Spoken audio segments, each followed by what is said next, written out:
My utmost courtesy to our school's division superintendent, Dr. Renante A. Solitario, CISO 6, to our ESDS, Madam Pivigay L. Refamonte, CPA CC, to the Chief in CID, Sir Januario E. Yamuta, and Chief in SJOD, Dr. Arlene B. Anonuevo, to my fellow EPSS and PSDSS, section heads, and to the rest of SDO personnel on board, good morning. This is Elden de Orbeta, and today I'll be sharing with you the values focus for the week. This is still in line with our values restoration program by the CSS anti-corruption initiatives. This week, our values focus is all about submissiveness at work in the context of spirituality. So what does it mean to submit to your master? Being a Christian, one should always make himself a better, more productive, more cooperative worker. Let everyone be subject to the governing authorities, for there is no authority except that which God has established.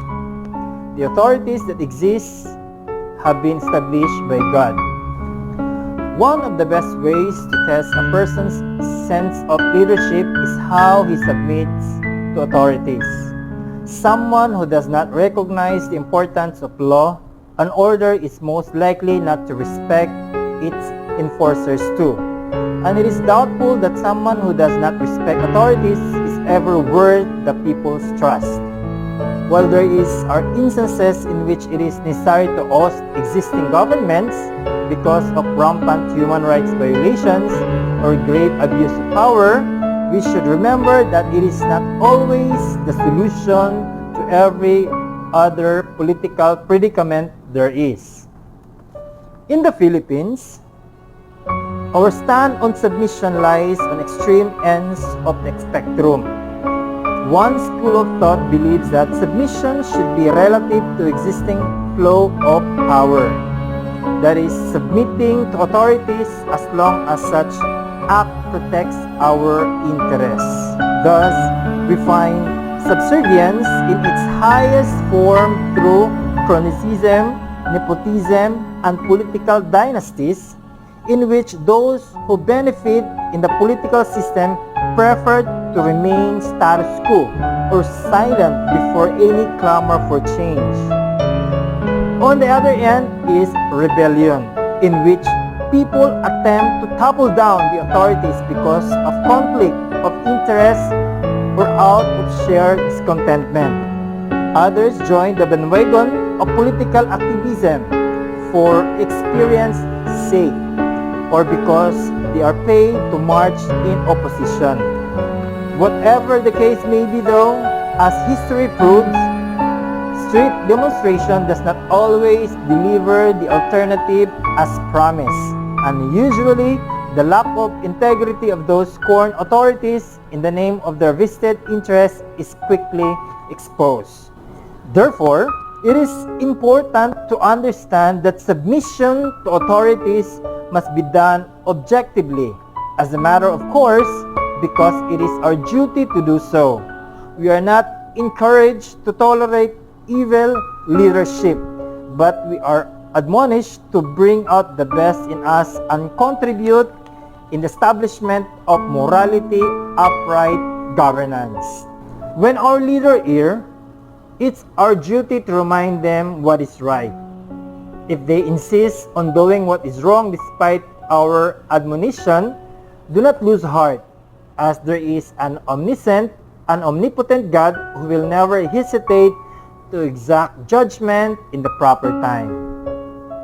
So for the final thoughts, here's some practical ways we can demonstrate this submissiveness. First, have a teachable rather than defensive spirit when being corrected or instructed.